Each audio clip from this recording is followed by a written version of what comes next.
This is male reproductive part of flower, this is called स्टेमन। स्टेमन के दो हिस्से हो गए, इसको हम लोग क्या नाम देते हैं? एंथर। और ये वाला पोर्शन क्या है? फिलामेंट है। एंथर के अंदर क्या बना है? एक स्ट्रक्चर बना, that is called pollen grain. क्या है पॉलन ग्रेन? पॉलन ग्रेन के अंदर में मेल गैमीट बनेगी। सेक्सुअल रिप्रोडक्शन के लिए गैमीट बहुत जरूरी है ना। अगर गैमीट नहीं होगा तो फिर फ्यूजन किसका होगा? अगर हम ह्यूमन की बात करें, एनिमल की बात करें, स्पर्म ओवम नहीं बनेंगे तो फिर फ्यूज होके जायगोट बनेगा क्या? नहीं बनेगा। और हमें पता है ना कि संसार का हर सेक्सुअली रिप्रोड्यूसिंग ऑर्गेनिज्म अपने जिंदगी की शुरुआत कहाँ से करता है? जायगोट से करता है। तो ये जो पॉलन ग्रेन है, इसके अंदर में प्लांट की मेल गैमीट बनेगी। अभी नहीं बनी है पॉलन ग्रेन, मेल गैमीट नहीं है। पॉलन ग्रेन एक स्ट्रक्चर है, हाईली रिड्यूस्ड है, बहुत कम सेल है इसमें, और इसके अंदर में मेल गैमीट बनेंगी। क्योंकि पॉलन ग्रेन के अंदर में मेल गैमीट बनेगी, that's why pollen grain is considered as male gametophyte. Pollen grain को हम लोग क्या कंसीडर करते हैं बच्चों? मेल गैमीटोफाइट कंसीडर करते हैं। pollen grain is called male gametophyte. Inside it male gamete is formed. इसके अंदर में क्या बनता है? मेल गैमीट बनता है, मेल गैमीट बनेगा। बात आ गई समझ में? इसीलिए पॉलन ग्रेन को हम लोग क्या कहते हैं? मेल गैमीटोफाइट कहते हैं, या मेल गैमीटोफाइट के नाम से जानते हैं। तो अब हमें इस पॉलन ग्रेन का स्ट्रक्चर पढ़ना है। समझ में आ गई बातें कि पढ़ना क्या है? तो नेक्स्ट हमने यहाँ पे हेडिंग लगाया है स्ट्रक्चर ऑफ पॉलन ग्रेन। यहाँ पे नेक्स्ट पेज पे आते हैं। पॉलन ग्रेन की स्ट्रक्चर, पॉलन ग्रेन की जो बनावट पढ़ोगे उसको आप लोग दो पार्ट में पढ़ते हैं। पहले हम देखेंगे पॉलन ग्रेन की दीवारें कैसी होती है, वाल कैसा होता है। फिर हम लोग देखेंगे इसके अंदर का साइटोप्लाज्म कैसा होता है। क्लियर है? देखा जाए, इसकी दीवार पे थोड़ी सी डिस्कशन जरूरी है। ये देखो,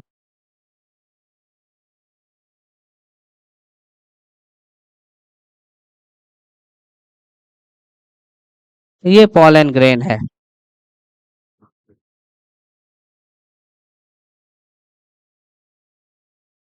ये रही उसकी आउटर दीवार।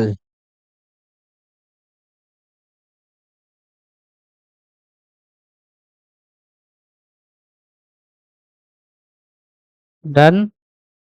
अब यहां देखो,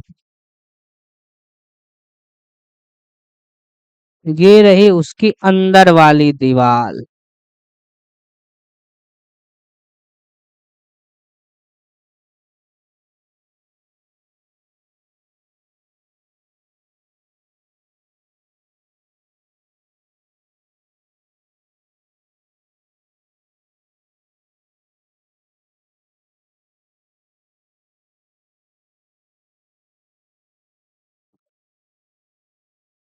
चलो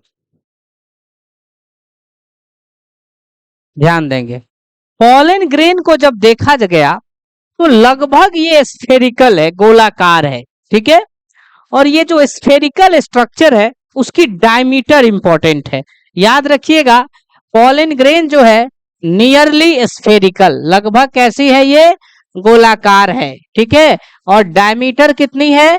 25 से 50 माइक्रोमीटर इन डायमीटर। इसका जो डायमीटर है वो 25 से 50 माइक्रोमीटर है। Important point. क्लियर है? ये पूरा का पूरा डायमीटर 25 से 50 माइक्रोमीटर। इसकी दीवालों पे गौर करो, दीवालें बोल उठेंगी। ये बाहरी दीवाल है, दिस इज कॉल्ड एक्जाइन। क्या बोलते हैं इसको? एक्जाइन बोलते हैं। ध्यान देना, पहला पॉइंट, एक्जाइन क्या क्या है? आउटर वॉल है, बाहरी दीवाल है। गौर से देखो और बताओ, कंटिन्यूअस है या डिसकंटिन्यूअस है? डिसकंटिन्यूअस है, कहीं मोटा कहीं पतला तो कहीं है ही नहीं, यानी ये क्या है? डिसकंटिन्यूअस है। This is discontinuous. Outer wall exine है और कैसा है? डिसकंटिन्यूअस है। किससे मिलके बना है ये? जिस केमिकल से मिलके बना हुआ है उसका नाम है स्पोरोपोलेनिन। क्या नाम है उस केमिकल का? स्पोरोपोलेनिन। पिछले क्लासेस में आपको मैंने बताया है कि स्पोरोपोलेनिन रिलीज कौन करता है? टैपेटम रिलीज करती है। ये स्पोरोपोलेनिन है। आगे बढ़ने से पहले एक नजर डालते हैं स्पोरोपोलेनिन के ऊपर में। ध्यान दो जरा। स्पोरोपोलेनिन, स्पोरोपोलेनिन एक केमिकल है बच्चों जो कि कैरोटीनवाइड का पॉलीमर है। कैरोटीनवाइड पिगमेंट जानते हो ना? उस जैसे क्लोरोफिल होता है वैसे ही एक पिगमेंट है ना कैरोटीनवाइड, उसी की ये पॉलीमर है। तो पहला स्टेटमेंट अपन क्या लिखेंगे? It is polymer of carotenoid. ये किसका पॉलीमर है? कैरोटीन का पॉलीमर है, कैरोटीन पिगमेंट का पॉलीमर है, कैरोटीनवाइड का पॉलीमर है। दूसरी इंपॉर्टेंट बात, स्पोरोपोलेनिन संसार की सबसे हार्डेस्ट मोस्ट रेसिस्टेंट मटेरियल। दुनिया का कोई एंजाइम इसको डैमेज नहीं कर सकता, दुनिया की कोई एसिड इसे गला नहीं सकती, दुनिया का कोई अल्कली कोई बेस इसका कुछ नहीं कर सकता। कितना भी हाई टेम्परेचर दे दो ये टूटेगा नहीं, कितना भी हाई टेम्परेचर दे दो ये टूटेगा नहीं। इसका मतलब ये है कि मोस्ट रेसिस्टेंट ऑर्गेनिक मटेरियल। ये क्या है? Most resistant organic material present on earth. Earth पर पाया जाने वाला सबसे रेसिस्टेंट ऑर्गेनिक मटेरियल ये होता है। तीसरा और इंपॉर्टेंट पॉइंट, ये जो हमारा स्पोरोपोलेनिन है, ठीक है, ये रेसिस्टेंट टू, या सीधा लिख देते हैं इट, या इससे भी और सिंपल स्टेटमेंट लिखो, no enzyme, acid, base. What is the difference between base and alkali? Base और अल्कली में क्या अंतर है? बेस और अल्कली में क्या अंतर है? Water soluble bases are called alkali. जो बेस पानी में घुल जाए उसको अल्कली कहा जाता है। ठीक है, तो no enzyme, acid, base, high temperature can degrade it. ऐसा कोई एंजाइम नहीं है, ऐसी कोई एसिड नहीं है, ऐसा कोई बेस नहीं है, ऐसी बिल्कुल हाई टेम्परेचर है ही नहीं जो इसको क्या कर सकती है? डैमेज कर सकती है। समझ में आई बातें? तो स्पोरोपोलेनिन को रिलीज कौन करता था बताओ? एंथर की अंदर वाली दीवारें। यहां पर आ जाते हैं जरा सा। ये जो हमारा एंथर है, इस एंथर की जो ये दीवार है, येलो येलो डर्टी फेलो, इस दीवार में कितने लेयर हैं?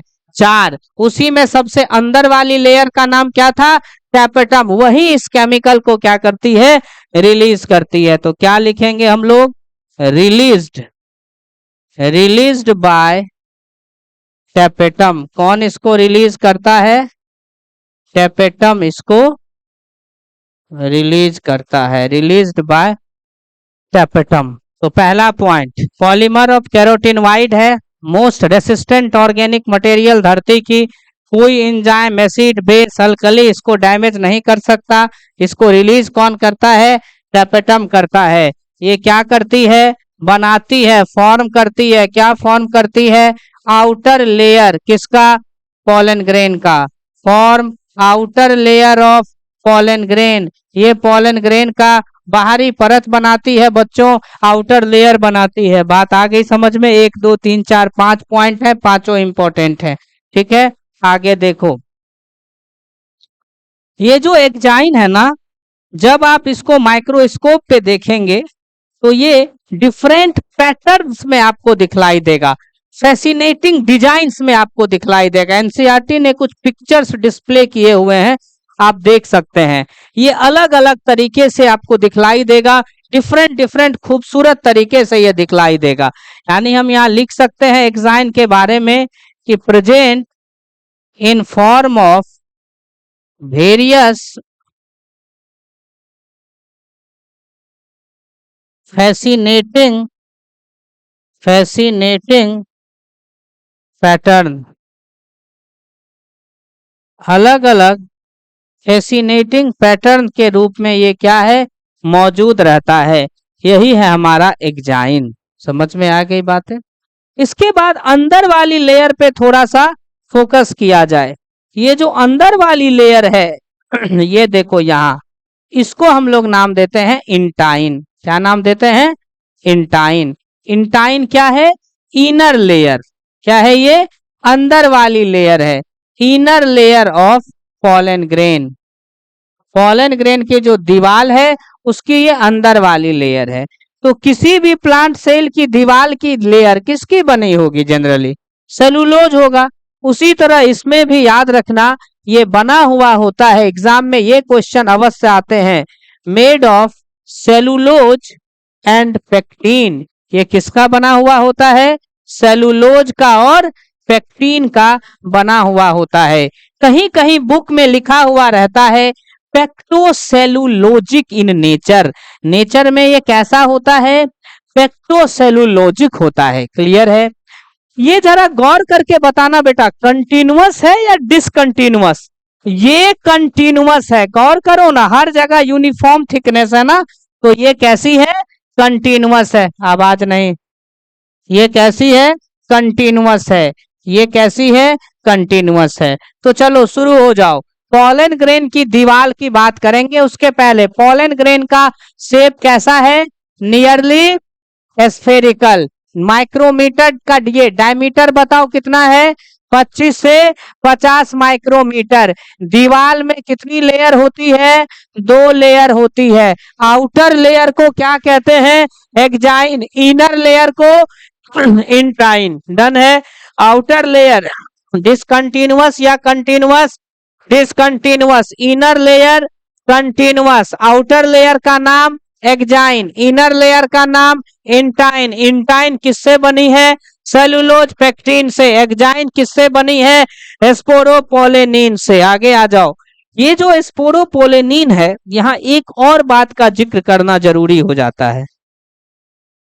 फॉसिल समझते हो, जीवाश्म।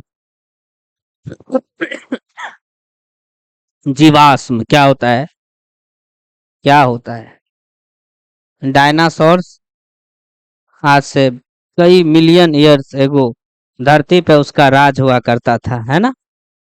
फिर कुछ ऐसा हुआ कि अचानक से वो आइस एज आया धरती पे और वो विलुप्त हो गया। लेकिन वो जब मरा धसा मिट्टी के अंदर चला गया, तो जो हार्ड पार्ट था उसके बॉडी का, हार्ड पार्ट बोले तो बोन्स, है ना, वो बोन्स जब अंदर धसते चले गए चट्टानों में या अंदर मिट्टी में धस गए, काफी अंदर धस गए, उसके ऊपर जब धीरे धीरे धीरे धीरे सॉइल का फॉर्मेशन हुआ, चट्टाने बनी, तो जैसे जैसे वो हार्ड पार्ट था वो रूप ले लिया किसमें, चट्टानों में, है ना।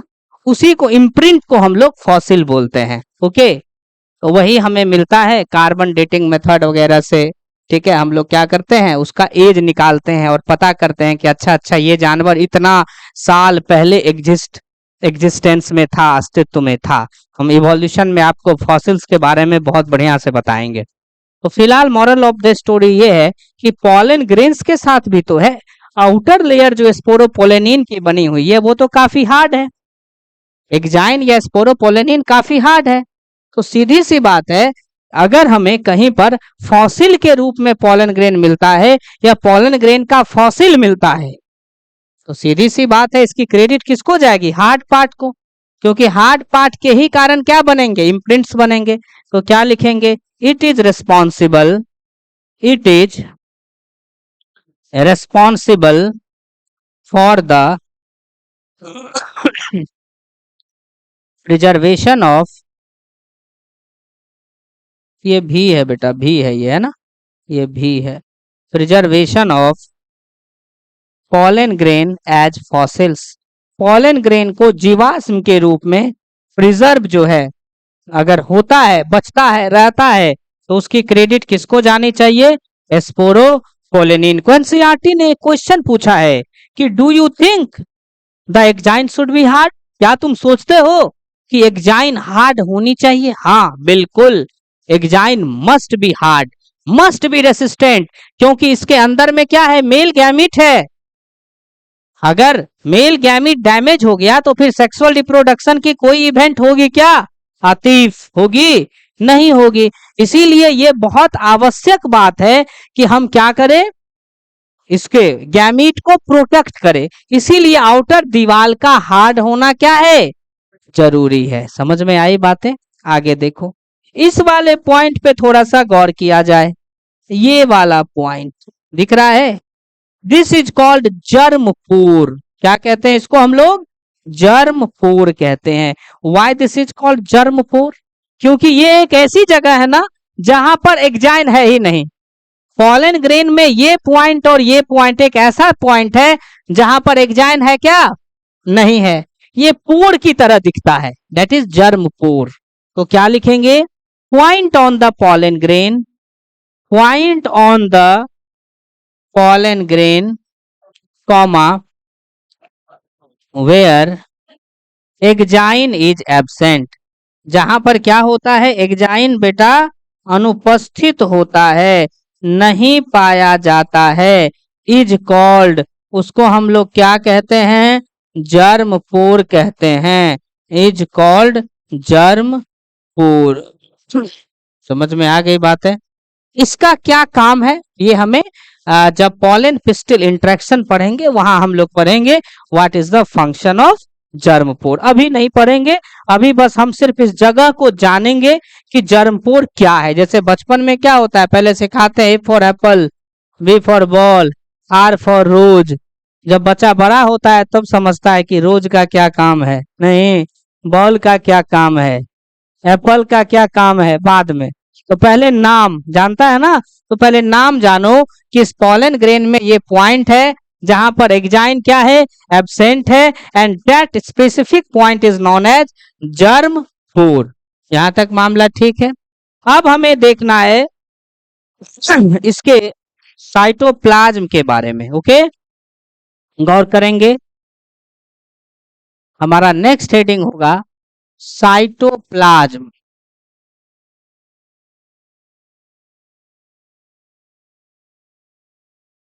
Cytoplasm of pollen grain. Pollen grain के साइटोप्लाज्म के बारे में अब हम लोगों को मतलब पढ़ना है ना, कि भैया क्या होता है साइटोप्लाज्म, कैसा होता है, कितने सारे उसमें सेल्स होती है, वगैरह वगैरह हमें।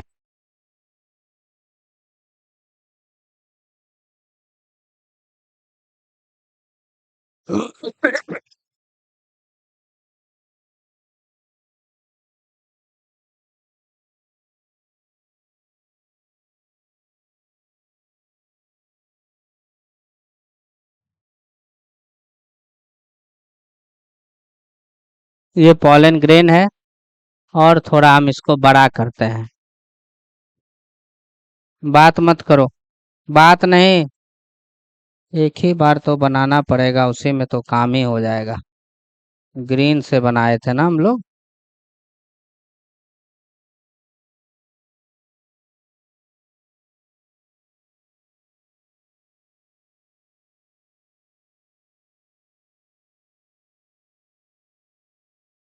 ये पॉलन ग्रेन बना रहे हैं, बात नहीं, बोर्ड पे फोकस करो। ये पॉलन ग्रेन बना रहे हैं, बना लिए।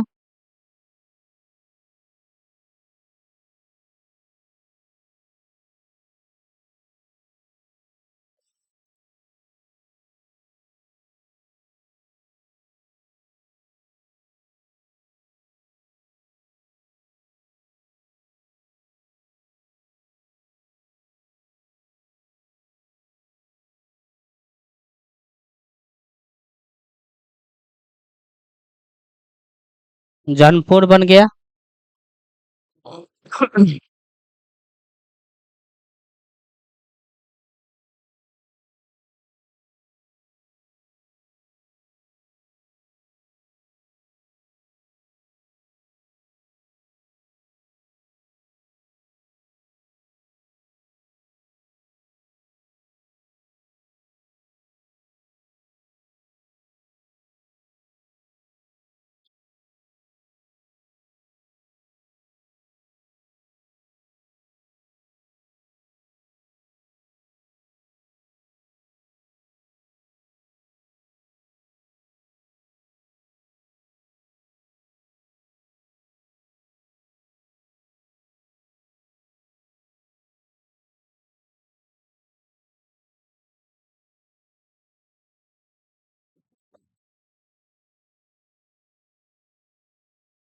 बोर्ड पे देखो,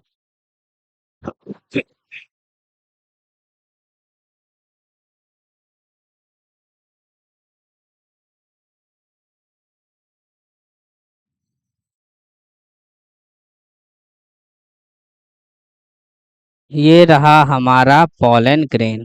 अच्छा सुनो, पॉलन ग्रेन एक्चुअली में है क्या, कोई बता सकता है? मेल गैमेटोफाइट सबको पता है, ये पता है कि इसके अंदर में मेल गैमेट बनेगी, लेकिन एक्चुअली में ये तो एक माइक्रोस्पोर था ना, जिसके ऊपर सिर्फ स्पोरोपोलेनिन आके चढ़ गया और ये हो गया पॉलन ग्रेन। तो चलिए, ये एक्चुअली में माइक्रोस्पोर ही था विथ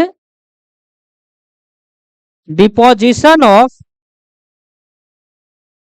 स्पोरोपोलेनिन,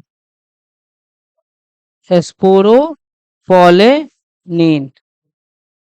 क्लियर है मामला, यही था। अब सुनिएगा, अब क्या हुआ, इस स्पोरोपोलेनिन से भरे हुए माइक्रोस्पोर में, डिपॉजिटेड माइक्रोस्पोर में एक कहानी होती है। इसके सेंटर में न्यूक्लियस होगा, होगा ना, बाद बाकी जो स्पेस है, फ्लूइड फिल्ड वॉल्यूम, ये साइटोप्लाज्म है, कोई शक नहीं। इसके न्यूक्लियस में डिवीजन होगा, इस सेल का डिवीजन होगा, लेकिन वो डिवीजन में जब साइटोप्लाज्म का बंटवारा होने लगेगा तो वो एसिमेट्रिक स्पिंडल के द्वारा होगा, जिसके कारण से, अगर सेल डिवीजन पढ़े होगे तो याद आ रहा होगा, एक सेल छोटा बनेगा और एक सेल बड़ा बनेगा, यानी साइटोकाइनेसिस होगी इसमें अनइक्वल। अनइक्वल साइटोकाइनेसिस की वजह से जो हमारा एक सेल बनेगा वो देखो ऐसा बनेगा, एक सेल देखो इस तरीके का, देख रहे हो यहाँ, यहाँ देखो इस तरीके का, ये एक सेल बन गया बड़ा सा, दिख रहा है? Is it clear on board? It is not clear, it should be zoomed. ये देखो दिखा अब, यहाँ क्लियर है? हाँ क्लियर है, ठीक है। और इसको थोड़ा सा हम लोग डार्क कर देते हैं, नीचे ले आओ इसको।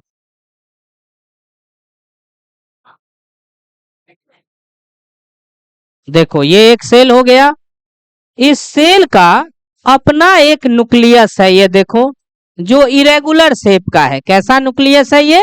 इरेगुलर शेप का न्यूक्लियस है, अच्छे से समझो गड़बड़ हो जाएगा। ये एक पॉलन ग्रेन अभी बनी ही है, माइक्रोस्पोर के ऊपर स्पोरोपोलेनिन का डिपोजिशन हुआ ही है, अचानक तुरंत बाद कुछ घटना घटती है, वही मैं तुम्हें बता रहा हूं।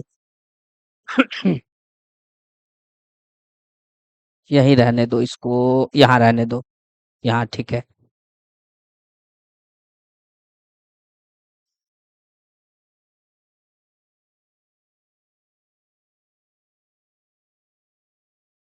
ये देखो, तो इसमें डिवीजन होते हैं, तो एक तो बड़े वाले सेल बन गए, और एक जो सेल बनते हैं वो देखो ऐसे सेल बनते हैं फुटकू से, ये देखो, क्लियर है? ये जो छोटे वाले सेल हैं, this is called generative cell. इस छोटे वाले सेल को हम लोगों ने क्या नाम दिया है? Generative cell. इसकी शेप इंपॉर्टेंट है, ये किस शेप का है? स्पिंडल।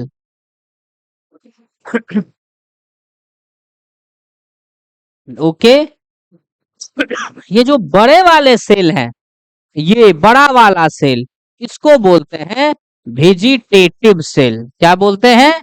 Vegetative cell. यहां तक मामला ठीक है? हुआ क्या, फिर से सुनो, ये जो पॉलन ग्रेन था, इसके साइटोप्लाज्म में डिवीजन हुआ, लेकिन उस डिवीजन में जो साइटोकाइनेसिस हुई, जो साइटोप्लाज्म का बंटवारा हुआ, वो अनइक्वल हुआ, और अनइक्वल साइटोकाइनेसिस की वजह क्या थी? एसिमेट्रिक स्पिंडल, जो धागा बना ना, वो एक बड़ा बन गया, एक छोटा बना, असिमेट्रिक स्पिंडल। उसकी वजह से जो दो सेल बने हैं, दोनों की साइज में बहुत अंतर है। एक बड़ा सेल है, that is called vegetative cell, और छोटा cell that is called generative cell. याद करने का तरीका तुम्हें लग रहा होगा कि टफ है, देखो कितना आसान है, बताते हैं।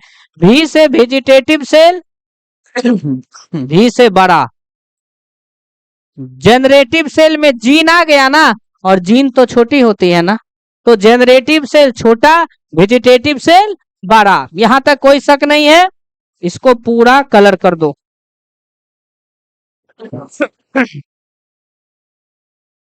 हाँ, वेजिटेटिव सेल के अंदर में जनरेटिव सेल होगा। अभी तो कहानी शुरू हुई है दोस्त, ठीक है। अब देखो दो तरह की सेल बने। सबसे पहले क्या बना, वेजिटेटिव सेल, दूसरा क्या बना, जनरेटिव सेल। ये रही वेजिटेटिव सेल। वेजिटेटिव सेल जो है वो बड़ा होता है, यानी larger cell of pollen grain. Okay, vegetative cell के पास एबंडेंट, प्रचुर मात्रा में फूड रिजर्व है, खाना पीना भरा हुआ है, जिससे वो जनरेटिव सेल को न्यूट्रिशन देता है, पोषण देता है। ओके, तो क्या लिखेंगे, it has abundant food reserve,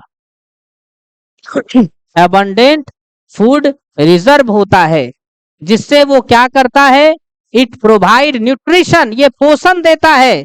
किसको पोषण देता है ये, टू जनरेटिव सेल, ये जनरेटिव सेल को पोषण देने का काम करता है। It provide nutrition to generative cell. समझ में आ गई बात। जो न्यूक्लियस होती है वेजिटेटिव सेल की, गौर करो, वो इरेगुलर होती है, ठीक है। कैसी होती है, इरेगुलर होती है। तो क्या लिखेंगे, न्यूक्लियस इसकी कैसी है, इरेगुलर है। इरेगुलर यानी इरेगुलर न्यूक्लियस।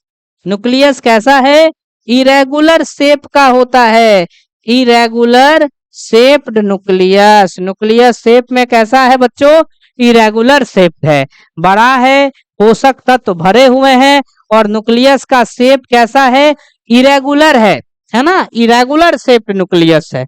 बात आ गई समझ में। जनरेटिव सेल पर अब आ जाओ। जनरेटिव सेल कैसा है, छोटा है, स्मॉल है, और शेप में कैसा है, स्पिंडल है, स्मॉल है और शेप में कैसा है, स्पिंडल शेप्ड होता है। दूसरी इंपॉर्टेंट बात है कि ये जो जनरेटिव सेल की हम लोग बात कर रहे हैं, इसको ध्यान से सुना जाए।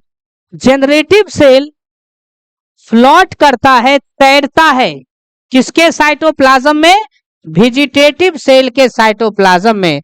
और वेजिटेटिव सेल क्या करती है, जनरेटिव सेल को न्यूट्रिशन प्रोवाइड करते रहती है। अब इसमें कंफ्यूजन हो जाता है बच्चों को। सीधी सी बात है कि बड़ा में छोटा तैरेगा कि छोटा में बड़ा, बड़ा में छोटा, तो बड़ा कौन है, वेजिटेटिव सेल, छोटा कौन है, जनरेटिव सेल। यानी बहुत ही इंपॉर्टेंट स्टेटमेंट, क्या, generative cell, generative cell floats float in the cytoplasm of vegetative cell. Generative cell जो होते हैं वो वेजिटेटिव सेल के साइटोप्लाज्म में क्या होते हैं, फ्लोट करते रहते हैं, और वहां से न्यूट्रिशन, खाना पीना खींचते रहते हैं। समझ में आ गई बातें। अब सुनो आगे। तुम बोलोगे कि यार मास्टर कुछ देर पहले तुमने वादा किया था कि इसमें मेल गैमिट बनेगी, मेल गैमिट कहाँ बनेगी, अभी देखो।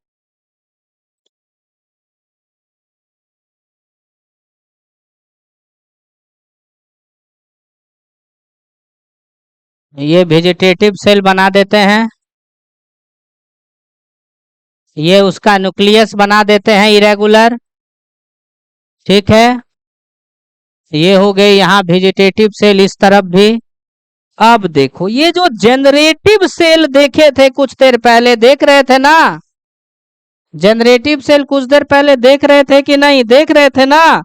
यही generative cell mitosis cell division से डिवाइड कर गया, किस सेल डिवीजन से, माइटोसिस से, और बना लिया दो सेल। ये दोनों के दोनों सेल हैं क्या, यही है मेल गैमिट। क्या है ये, दो मेल गैमेट, यानी मेल गैमेट बनके तैयार। तो मेल गैमेट किसने बनाया? जेनरेटिव सेल ने माइटोसिस से डिवाइड करके, क्योंकि मियोसिस तो एक बार हो चुका है, तब ना ये पोलन ग्रेन और माइक्रोस्पोर बना था भाई। ये सब कैसे हुआ? मक्खी बैठी, कोई बात नहीं, तब ना ऐसा हुआ। तो याद रखना इस बात को कि जेनरेटिव सेल माइटोसिस से डिवाइड करता है और क्या बनाता है? दो मेल गैमेट। तो क्या लिखेंगे?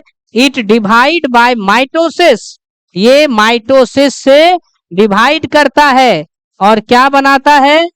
एंड फॉर्म, और क्या बनाता है? दो मेल गैमेट, ये दोनों मेल गैमेट बना देता है। अब जो है इस साइटोप्लाज्म को देखा जाए, ये जो पोलन ग्रेन तुम्हारे सामने है, इस पोलन ग्रेन में कितनी सेल है बताओ? दो सेल है, एक वेजिटेटिव और एक generative. This is called two celled stage. ये पोलन ग्रेन का कौन सा स्टेज है? Two celled. क्योंकि पोलन ग्रेन में कितनी सेल है? दो सेल है, एक वेजिटेटिव और एक जनरेटिव। अब यहां पर आ जाओ, यहां पर कितनी सेल है? एक वेजिटेटिव और दो मेल गैमेट, तो कितनी सेल हो गई? तीन सेल हो गए, यानी this is called three celled stage. क्या बोलोगे? Three celled stage. किसका?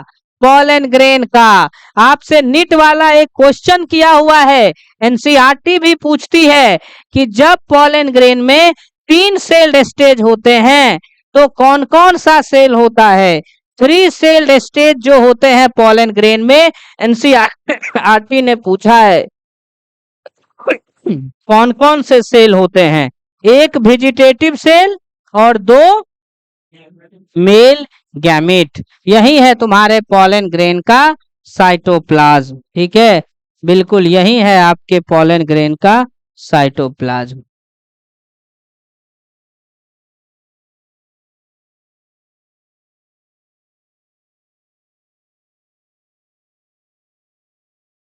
समझ में आ गई कहानी? शुरू से शुरू करते हैं यहां से। पोलन ग्रेन क्या है? क्या पोलन ग्रेन मेल गैमेट है? मेल गैमेटोफाइट है। उसके अंदर में मेल गैमेट कुछ देर के बाद बन के क्या होगा? तैयार होगा। कुछ देर के बाद मेल गैमेट बनेगी। क्लियर है? अच्छा,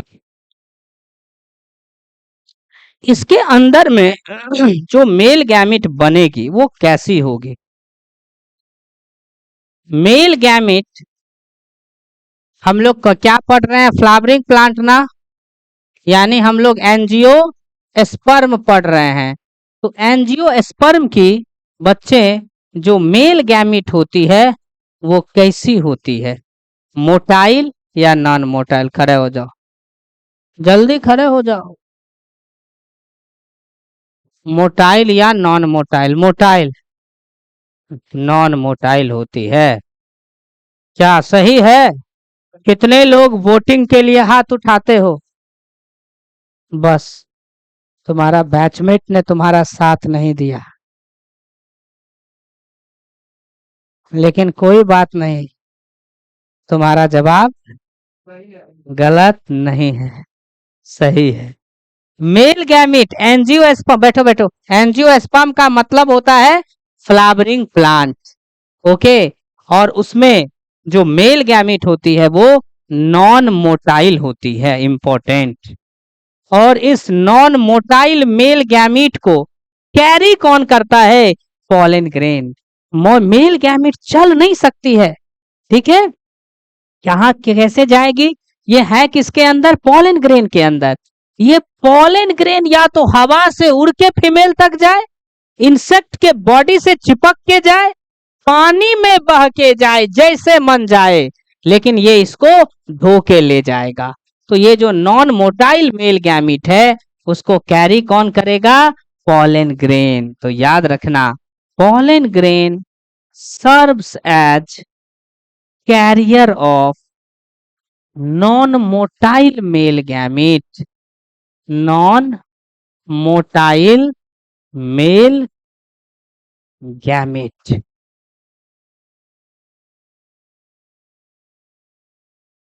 बात आ गई समझ में? अब इसको उतारिए पूरा।